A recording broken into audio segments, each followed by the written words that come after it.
Halo, selamat datang di podcast Mahasiswa Insomnia.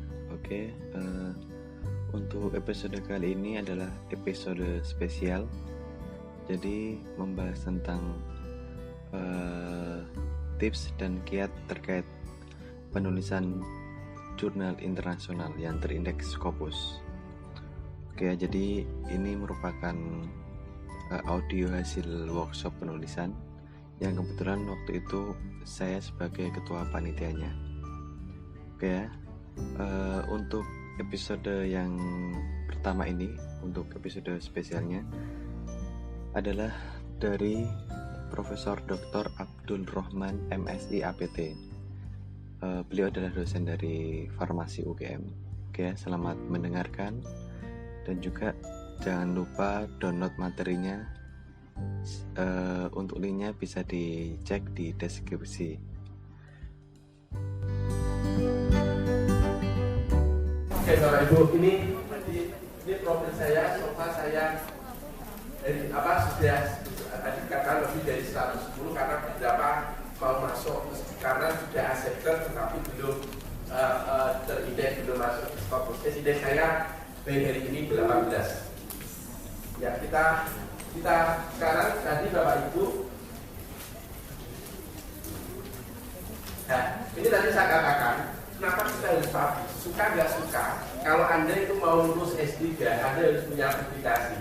Anda akan memperoleh dana, Anda akan promosi Bapak Ibu yang mungkin ada yang profesinya dosen. Poin tertinggi kalau Anda mau untuk promosi itu biasanya adalah ada di publikasi. Oke, pertanyaan selanjutnya adalah artikel apa yang bisa kita publikasikan.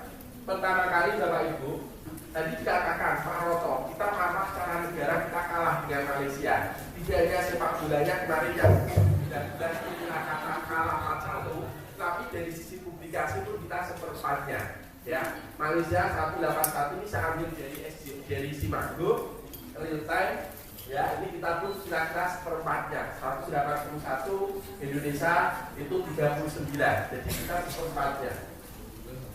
Mungkin kalau Anda mau dulu kalau dapat anugerah kayak anugerah luar biasa, itu juga karena paper. Jadi banyak motivasi kalau kita itu mau menulis paper. Ya, untuk promosi, untuk lulus S3, Anda mau mendapat award itu paper ya.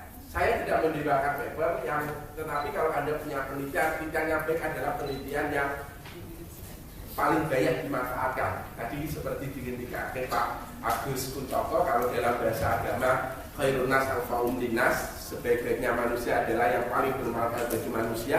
Maka khairul istiqra, sebaik-baiknya penelitian itu adalah penelitian yang paling banyak manfaatnya bagi manusia. Jadi publikasi itu ya itu dimanfaatkan, dipatenkan dan sekaligus dipublikasikan, maka itu jadi paripurna Bapak Ibu. Oke, sekarang Bapak Ibu, ini saya katakan ini, Bapak Ibu mungkin beda antara kultur Indonesia dengan kultur Malaysia. Malaysia itu dia mempunyai kepedian yang luar biasa. Mereka berani. Saya kemarin dari Jumat ngisi pelatihan di publikasi di jurnal-jurnal asosiasi sama dosen-dosen Fakultas Kedokteran Hewan 11 di sana di Hotel Insidis, siangnya ngisi di mana di Gaki Magelang di Hotel Abria. Itu mereka rata-rata kenapa kok nggak punya paper? Kami nggak pede. Itu yang membedakan antara Indonesia dengan Malaysia. Malaysia itu mereka pede Pak, pokoknya hantar-hantar saja. Karena kalau Anda punya artikel dihantar, maka kemungkinan juga kalau tidak diterima ya nah kalau nggak berani ngantar, jangankan diterima, ditolak pun nggak pernah kan? Nah, Bapak Ibu memang gini, kalau Anda sudah pada usaha yang maksimal untuk menulis paper, ini adalah maksimal yang saya mampu, maka segera saja Bapak Ibu itu langsung hantar ke jurnal yang kita tuju. Ya, Bapak Ibu. Kenapa? Karena kalau kita submit kan nggak bayar toh. Misalkan Anda submit ke Indonesian Journal of Chemistry Q3, itu Anda dikasih masukan banyak, bahasa Inggrisnya diperbaiki, dan nggak bayar kan untung kan? Walaupun itu akhirnya ditolak di IJC, tetapi kan Anda bisa memberikan manfaat yang tadi itu Anda untuk menghantar ke jurnal yang lain. Saya terinspirasi dengan bagaimana cara profesor saya dulu mendidik saya, tapi saya nggak tega mengerjakan ke mahasiswa. Dulu supervisor saya itu mengalihkan tugas beliau sebagai pembimbing ke reviewer jurnal. Kenapa? Karena reviewer jurnal itu lebih expert, lebih ahli daripada supervisor, percaya nggak? Sehingga ketika dia itu kerja, Pak Rohman, tolong punya data, tulis.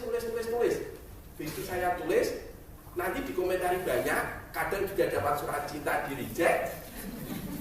Saya Pak Rohman ini di reject kurang. Oh ya nggak apa-apa Pak Rohman, gimana? Oh, ini komentarnya banyak, kelemahannya banyak.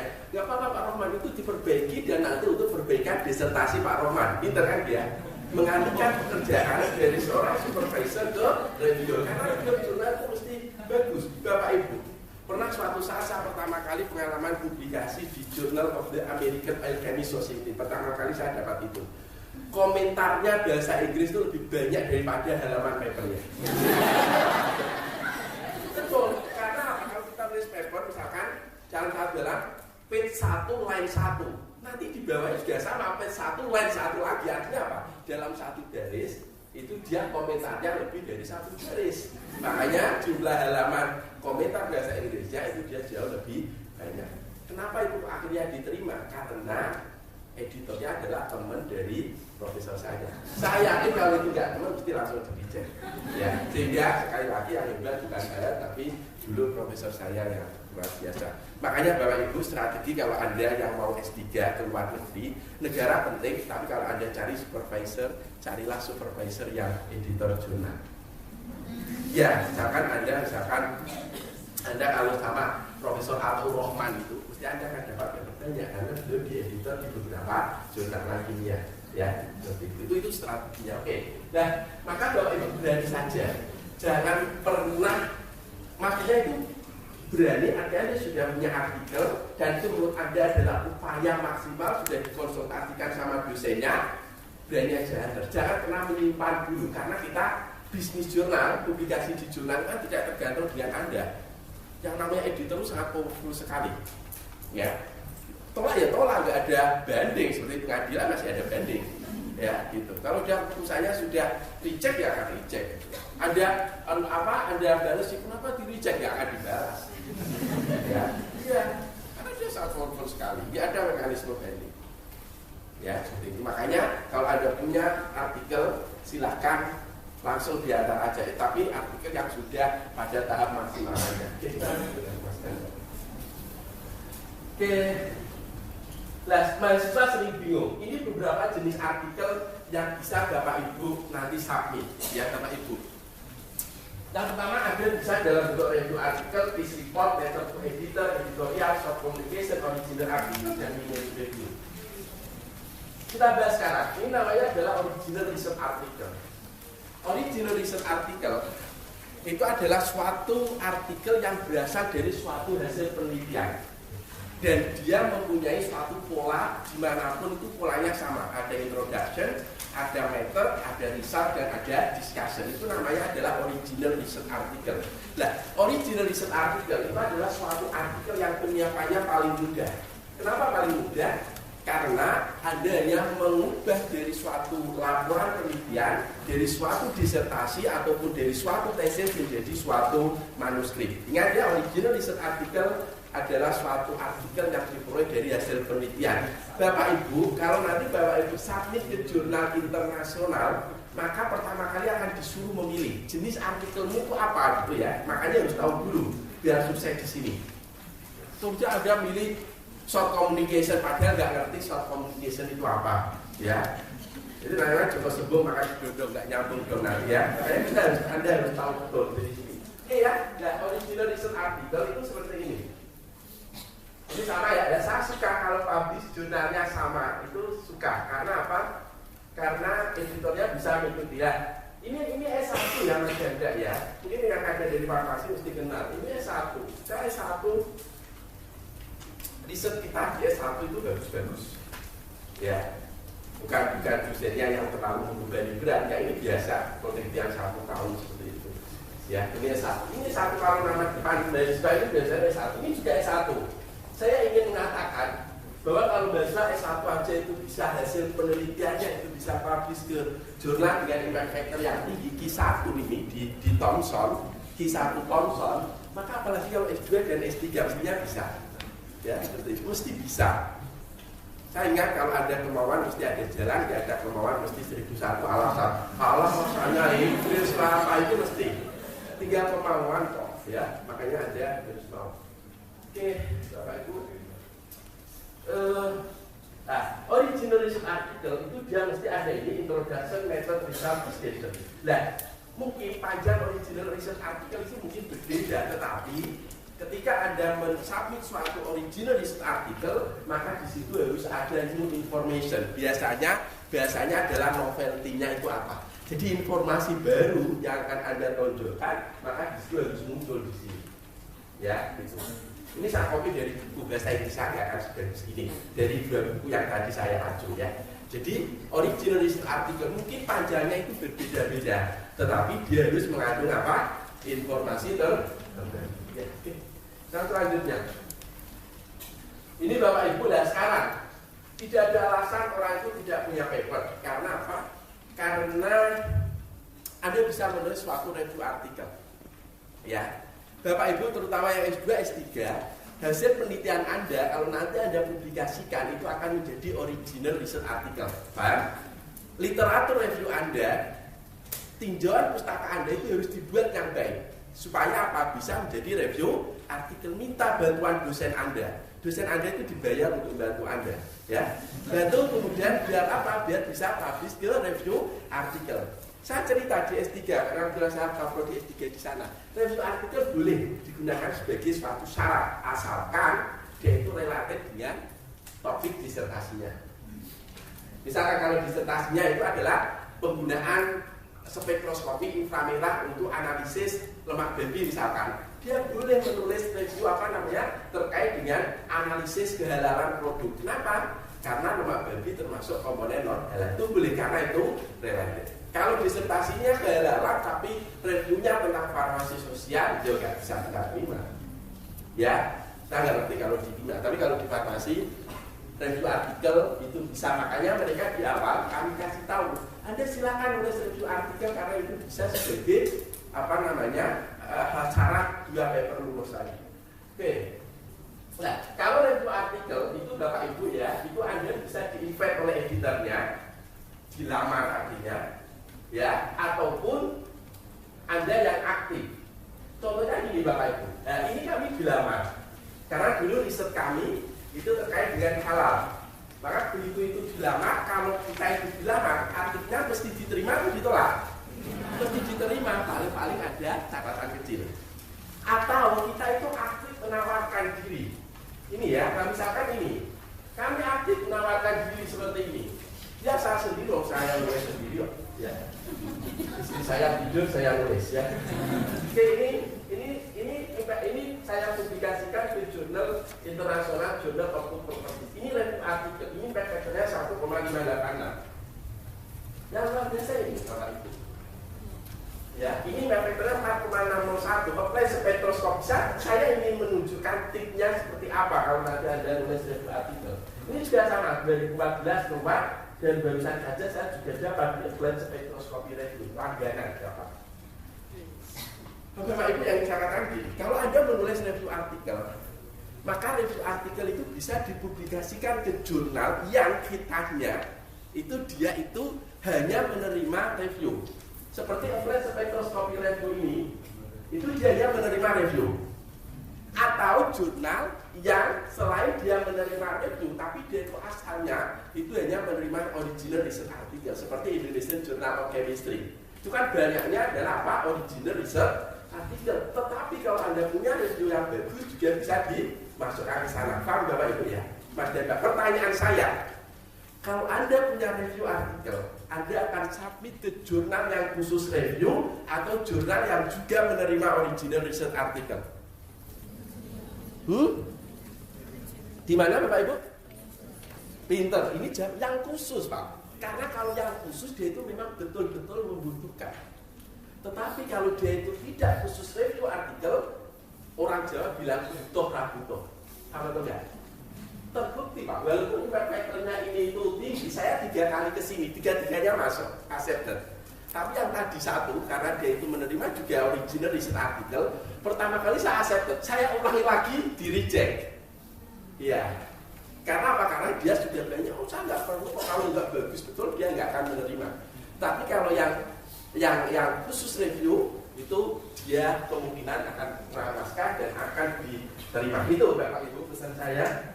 Oke Bapak Ibu, keuntungan nulis review itu apa Bapak Ibu? Pertama, impact factor-nya mesti tinggi. Karena orang itu lebih suka mencitasi review daripada original research artikel. Makanya kalau kita itu mau citasinya tinggi, itu kita harus review artikel. Coba kalau Anda nulis paper, Anda mau membuat introduction, itu Anda lebih suka membaca original research atau membaca review? Nah, maka Anda akan mencitasi review, betul nggak? Terbukti top 10 paper dengan impact factor tertinggi semuanya adalah review. Anda tahu? Impact factor tertinggi di dunia jurnal apa? Nature nggak? Nature nomor 5 mana? Nature itu impact factornya 40-an. Apa yang nomor 1 yang paling tinggi? Oh, saya juga di belakang. Cancer for clinical, impact factornya 187,5. Tahu. Anda bisa cek, itu underweighting. Cancer for clinical. Dan itu semuanya review Bapak Ibu. Yang baik ini makanya kalau Anda mau tingkat citasinya itu cepat, maka Anda saya sarankan Anda membuat review dan dipublikasikan di jurnal yang khusus review. Karena orang akan membaca di situ. Misalkan Anda mau tahu teori-teori atau aplikasi tentang spektroskopi bagi orang kimia, maka Anda masuk ke jurnal ini, mesti isinya adalah terkait dengan perkembangan spektroskopi. Gitu ya? Ya, yes.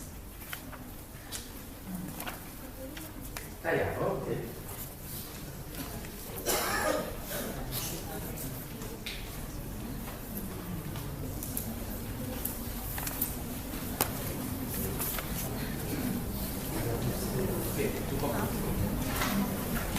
Ngomong publikasi itu 1 jam dan cukup 15 menit ya cukup ya. Oke, selanjutnya Bapak Ibu. Ya, penting berani. Oke, soft communication. Soft communication itu apa ini? Soft communication itu ya yang saya ambil dari buku. Itu adalah suatu hasil penelitian yang masih penelitian pendahuluan, tetapi novelty-nya itu tinggi. Jadi gini Bapak Ibu, itu adalah kompromi antara original research artikel dengan kalau paper itu ditolak. Misalkan Mbak ini dia melakukan penelitian, dia menghasilkan misalkan menemukan obat baru, ya, tapi itu belum diuji secara komprehensif, belum diuji secara sempurna. Lah, maka data yang sederhana tadi itu dipublikasikan atau disubmitkan. Editornya mikir, ini kalau saya terima itu datanya belum cukup untuk menjadi original research artikel, tetapi akan menjadi full length artikel. Tapi kalau ini saya tolak, juga eman. Karena apa? Tingkat novelty-nya tinggi, maka diterimalah itu menjadi short communication. Jadi short communication jangan dimaknai jumlah halamannya sedikit, tapi ini ya. The more and method artinya informasi baru, ya, baik jumlah informasinya itu dia tidak menggaransi, tidak menjamin untuk menjadi full length artikel. Maka dia biasanya adalah mempunyai original research originalitas yang tinggi. Nah, saya punya, ini short communication, ya, short communication ini juga sama. Padahal ini 8 halaman, tapi dia disebutnya adalah short communication, ya. Oke. Yang selanjutnya Bapak Ibu juga bisa menulis kalau mau adalah letter to editor. Dan ini juga citable. Ini dia terindeks dan juga dia tersitasi, bisa disitasi. Letter to editor itu gini Bapak Ibu. Misalkan saya publikasi ke Indonesian Journal of Chemistry. Mbaknya ini itu melihat apa yang ditulis Pak Abdul itu kurang tepat. Paham ya? Maka mbaknya ini dia menulis surat ke Indonesian Journal of Chemistry mengkritisi paper yang saya tulis di Indonesian Journal of Chemistry. Kalau saya itu nulisnya di Indonesian Journal of Chemistry, mbaknya ini letternya harus ke Indonesian Journal of Chemistry, jangan ke jurnal yang lain. Jangan sembung makan kedondong nanti. Nggak akan diperhatikan sama editornya, langsung dibuang. Paham ya? Nah, oke. Nah, ini contohnya gini. Nah, ini contohnya, misalkan Pak Albert ini dia itu mengkritisi papernya Ramli. Ramli itu nulis, ya ini tidak usah tahu isinya apa, tapi Ramli itu nulis paper dengan judul ini, kemudian dia dikritisi oleh si Albert. Nah ini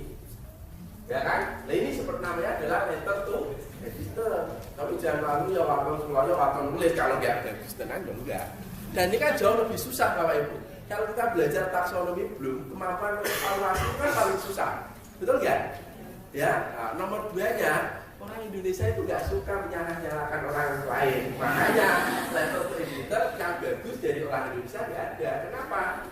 Oh, kita itu nggak suka kok menyalahkan orang lain ya. Tapi yang rasani. Ya, makanya tidak ada ya. Ada tadi saya belum menemukan orang Indonesia nulis letter to editor di jurnal yang bagus loh ya. Tapi kalau di belakang orang seperti itu kok belum bisa kan ya.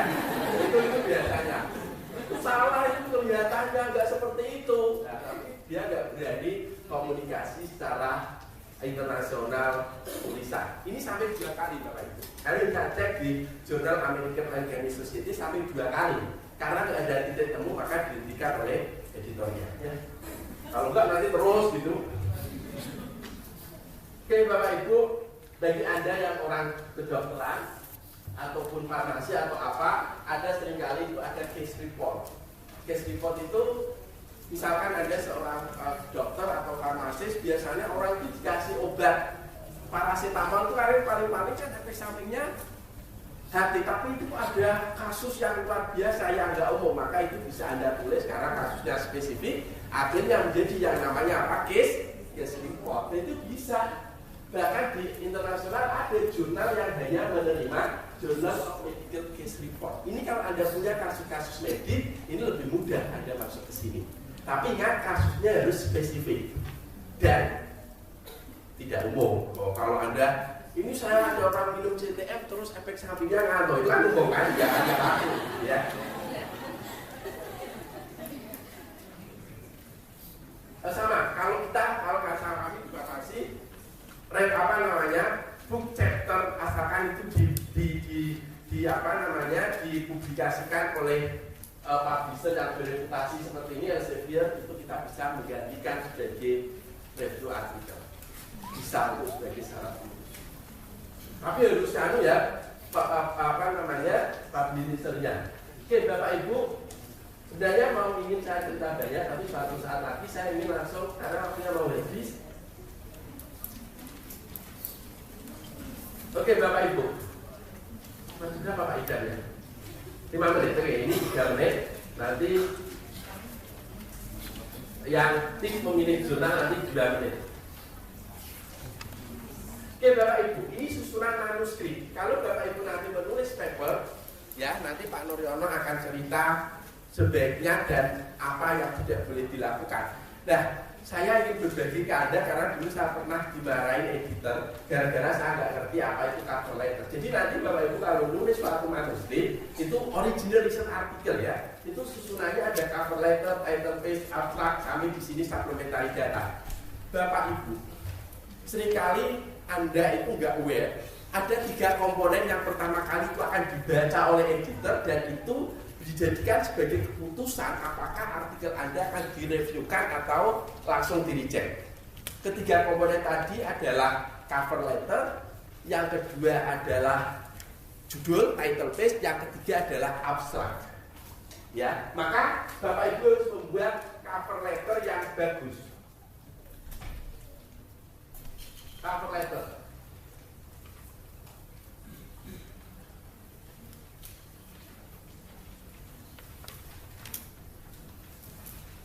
Nah, jadi cover letter itu surat pengantar. Saya kalau Anda baca, saya dulu pernah tanya wartawan ada di detik.com bagaimana susah dikanya menulis paper. Itu kan kalau kita mensubmit melamar suatu artikel ke jurnal kan sama dengan melamar anak gadis kan ya. Mungkin yang pernah ikut ada ya. Inginnya kalau kita itu mau submit artikel mestinya ke jurnalnya kan yang bagus, yang impact factor-nya tinggi, betul kan?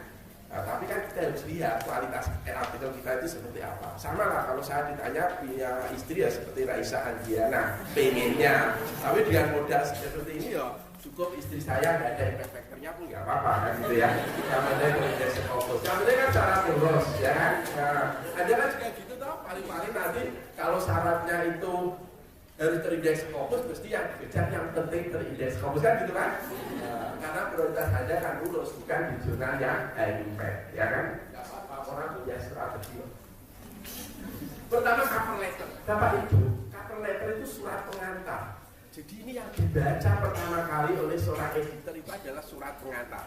Saya ingat betul ketika dulu saya melamar istri saya, itu saya mengajak yang namanya Profesor Dr. Sudibyo Martono. Saya suruh melamarkan. Mesti dia Pak akan ngapik-ngapik saya, betul ya? Ya sama, cover letter kita itu harus kita isi dengan sesuatu finding apa yang akan kita sampaikan ke editor. Contohnya gini, Bapak Ibu, saya cerita. Ini contoh cover letter ya, biasalah profesor ini yang terhormat, terus saya ingin menggadang ya. Jangan lupa ini, urgency of this paper. Urgency paper itu apa? Kok berani-beraninya kamu menghantarkan ke jurnal kami? Maka saya cerita di situ.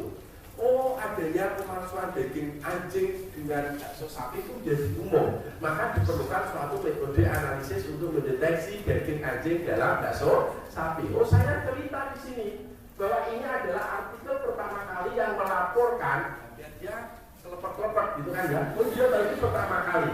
Ini memang betul-betul pertama kali kok. Dan ini kami menggunakan primer yang desain oleh kelompok kami, bukan menggunakan primer peneliti lain. Nah, biar nanti akhirnya ngecek. Kalau dia nggak akan kasih tahu editor kan orang sibuk Pak. Ya, ini namanya cover letter. Dulu saya pernah dimarahin Pak. Gara-gara apa? Tak pikir cover letter itu title page seperti ini. Tapi udah diterima besoknya karena pas supervisor saya itu temannya dia. Tapi dia bilang gini, title page itu this is not cover letter, this is title page. Dan bila saya itu kan tahunya dulu kalau praktikum di farmasi, kalau praktikum itu kan bilang, cover praktikumnya seperti apa kan bilang? Ya cover praktikum itu biasanya kan seperti ini. Ya kan, wah dimarahin saya betul. Dan pertama kali gak ngerti kan. Please provide cover letter. Saya tulis seperti ini Pak. Saya copy dari halaman judul. Dimarahin saya. Akhirnya saya tanya, biar itu cover letter itu seperti apa? Oh akhirnya tahu. Anda jangan gitu sekarang. Apalagi ada contohnya tinggal niru kan. Tapi kita itu gitu ya. Bapak Ibu, ini pertama ya saya menyampaikan. Yang pertama tadi apa cover letter harus dibuat yang menarik. Yang kedua judul Bapak Ibu. Judul itu ada dibuat menjadi menarik. Ini di sini. Bentar, ini ya, jadi sekali lagi bahwa title, abstract, dan cover letter itu adalah hal pertama yang seorang editor, reviewer, dan pembaca itu akan melihat. Jadi tiga strategi. Makanya tadi cover letter Anda sudah tahu. Yang kedua adalah title page. Ini saya ada pesan khusus untuk Anda, Bapak Ibu.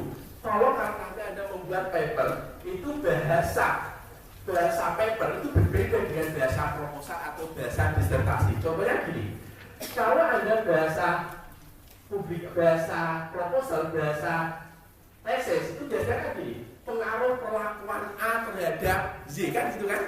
Itu namanya adalah indicative title. Ya. Nah, maka Anda sebaiknya jangan menggunakan indicative title karena itu pembaca masih bertanya-tanya. Maka Anda lebih baik kalau membuat paper kan Anda sudah punya datanya kan, betul nggak? Anda gunakanlah informative title seperti ini. Oh perlakuan ini langsung menurunkan kematian. Paham atau enggak? Itu lebih menarik daripada pengaruh perlakuan X terhadap kematian Y. Paham atau enggak? Oke, itu yang kedua. Yang terakhir adalah abstrak, Bapak Ibu. Abstrak itu ada abstrak yang terstruktur dan ada abstrak yang tidak terstruktur. Nah, Bapak Ibu kalau menulis abstrak itu abstrak yang baik itu harus mengandung introduction, ada backgroundnya, ada objektifnya, kemudian ada metodenya, ada result dan ada conclusion. Paham ya? Jadi kalau Anda menulis abstrak itu harus ada bagian introduction, jangan langsung the objective of the study. Paham atau enggak? Langsung jujuk itu namanya. Tahu jujuk ya? Oke. Bapak, dan yang terakhir sekali, mungkin saya hanya 2 menit. Saya ini Bapak Ibu. Nah, kapan-kapan aja lagi ya. Nah, maksudnya sendiri-sendiri kita. Nah, sebenarnya saya mau cerita banyak seperti ini. Tapi oke lah, saya ini penting ini biar Anda tidak terjebak nostalgia. Lagi ada insyaallah itu. Nah, ini Bapak Ibu. Bapak Ibu, ini adalah tip biar Bapak Ibu tidak salah memilih jurnal. Maka pilihlah jurnal yang itu berada di bawah publisher yang bereputasi. Elsevier, Tyler, Wiley, Springer, atau jurnal-jurnal yang dikelola oleh universitas. Paham Bapak Ibu? Ya, misalkan Indonesian Journal of Chemistry mesti kredibel, nggak mungkin dia menggantikan nama besar dia untuk misalkan ngapusi dan sebagainya. Gitu ya Bapak Ibu ya. Jadi tipnya pilihlah jurnal yang berada di bawah publisher yang bereputasi, atau yang kedua apa? Ya, atau itu. Mungkin itu Bapak Ibu ya. Suatu saat nanti kita akan ketemu lagi. Mungkin saya kembalikan ke moderator. Oke, terima kasih teman-teman. Langsung masuk ke sesi tanya jawab. Sesi pertama dua orang, Mas Nia dan panitia. Monggo Mas. Sebutkan nama dari mana. Pertanyaan ini dibatasi satu aja.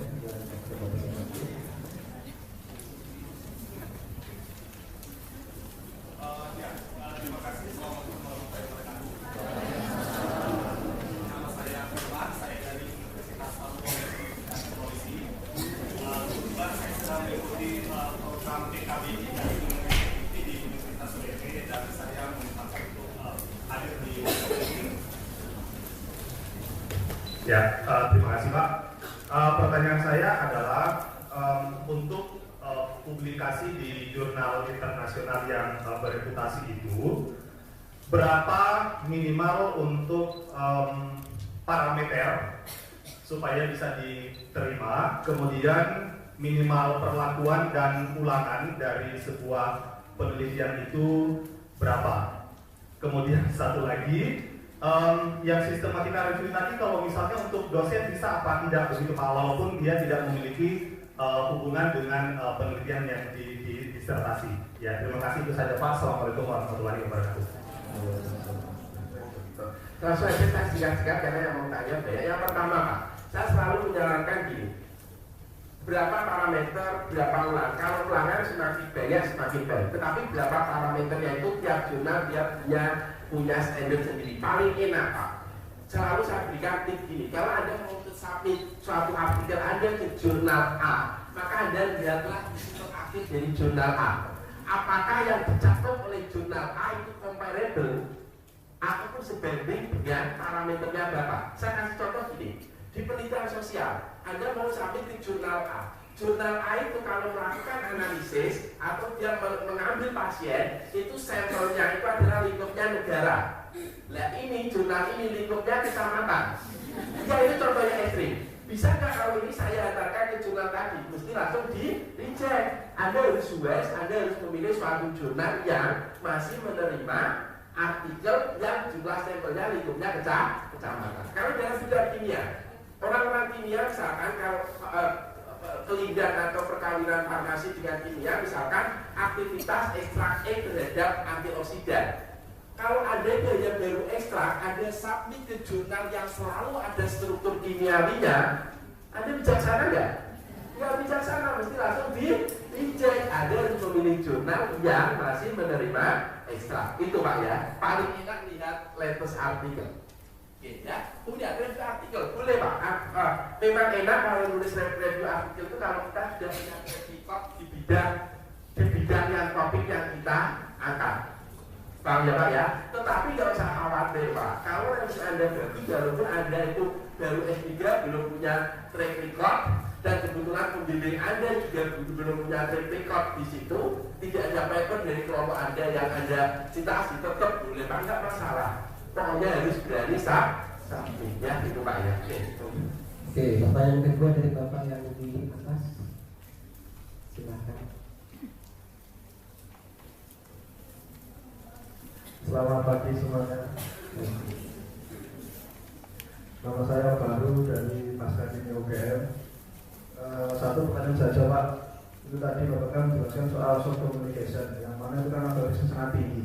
Kira-kira bagaimana cara menulis soft communication, yang mana misalnya kita meneliti yang benar-benar sangat baru dan tidak ada rujukannya.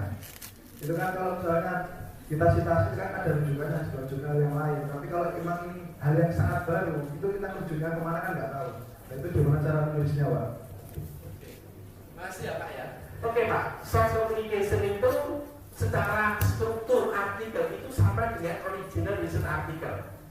Secara struktur, ada introduction, ada material, ada method, ada research, and discussion, sama persis Pak. Cuma kalau Anda tanya merujuk, kalau rujukan misalkan Anda itu mensintesis atau mengisolasi senyawa yang betul-betul baru, kalau terkait dengan senyawa tadi itu memang tidak ada, tetapi Anda mau misalkan metode isolasinya atau metode sintesisnya, mesti kan ada Pak. Anda bisa mengacu itu.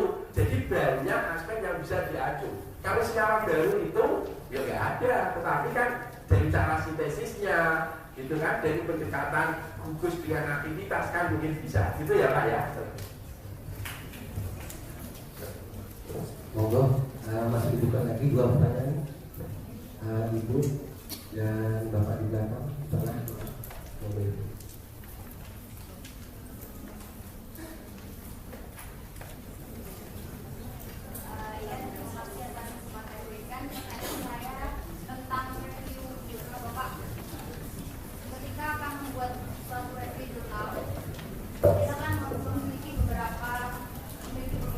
Yang akan dijadikan review. Kalau misal nanti ada beberapa jenis jurnal yang berbeda, format review jurnal mana yang akan kita aju? Apakah review jurnal itu sudah punya formatnya sendiri atau kita menyesuaikan? Oke, terima kasih. Ya, langsung saya jawab ya. Yang mungkin struktur tadi itu original research article, review itu tidak ada. Yang paling-paling hanya judul, abstrak, kemudian introduction, yang lainnya itu ya sesuai apa yang ingin kita kaji, gitu ya. Jadi tergantung Anda mau melihat dari sisi yang mana. Yang membatasi adalah peneliti sendiri, gitu ya Mbak ya. Nah, jadi nggak ada formatnya itu sendiri. Oke. Oke, terima kasih. Saya Ahmad Zaidi dari Ilmu Linguistik UGM. Oke Pak, pertanyaan saya adalah saat kita mau mengirim jurnal, kita nekat yang besar dulu. Baru kalau udah direview sama yang besar, nanti yang kecil. Apa sebaliknya Pak, yang kecil dulu kita ada revisi, baru kita yang jurnal yang lebih tinggi reputasinya. Terima kasih Pak. Pertanyaannya bagus. Saya menyarankan gini Pak. Ya istilahnya kalau bahasa Jawa itu iso ngomong soalnya gini Pak. Kalau misalkan tadi Anda punya artikel, saya katakan tadi kalau jumlah sampelnya itu hanya levelnya kecamatan, padahal jurnal-jurnal yang impact tinggi tadi kan levelnya adalah mesti Anda langsung sana ya mesti langsung di reject. Kalau tidak, maka Anda harus cari jurnal yang masih menerima levelnya kecamatan dengan berapa seperti itu. Itu ya, itu pendekatan. Paling enak adalah mengkomparasikan apakah yang saya konten yang ada di artikel saya itu comparable atau sama dengan yang sudah ada di jurnal. Itu ya. Oke, terima kasih atas partisipasinya.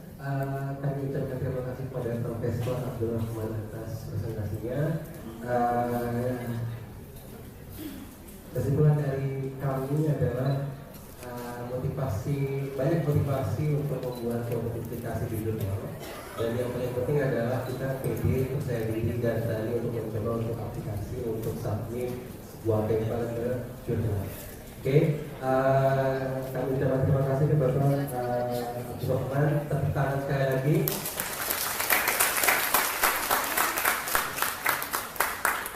Oke, terima kasih Bapak.